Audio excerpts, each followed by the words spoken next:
1953 کے تحریک میں ایک روز مولانا تاج محمود رضی اللہ رحمۃ اللہ علیہ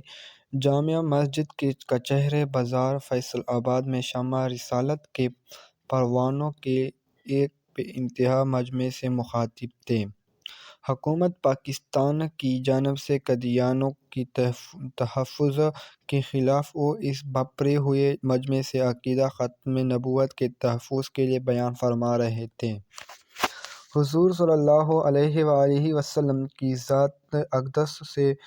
الفت اور قادیانی نظریات سے نفرت دلا رہے تھے۔ ان کا انداز نرالا تھا، زبان عشق نبوت سے آشنا تھی اور دل حضور صلی اللہ علیہ وآلہ وسلم کی محبت میں لبریز تھے۔ ختم نبوت کے تحفظ کے لیے انہوں نے لوگوں کو یوں جھنجھوڑا کہ مسجد کی سیڑھیوں پر کھڑی ایک خاتون محبت نبی کے جذبات سے سرشار ہو کر آگے بڑھی اور اپنی گود سے چھوٹا سا بچہ اٹھا کر مولانا کی جانب اچھال دیا اور پنجابی میں یہ کہا، مولوی صاحب، میرے پاس ایک یہی سرمایہ ہے، اسے سب سے پہلے حضور صلی اللہ علیہ وآلہ وسلم کے ابرو پر قربان کر دی جائے۔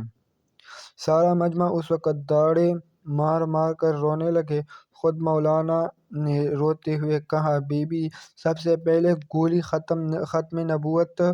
کی خاطر تاج محمود کے سینے سے گزر گئی اور پھر میرے اس بچے قدموں میں بیٹھے ہوئے اپنے معصوم اکلوتے بیٹے شہزادہ طارق محمود کی طرف اشارہ کرتے ہوئے کہ سینے پر اس مجمع میں بیٹھے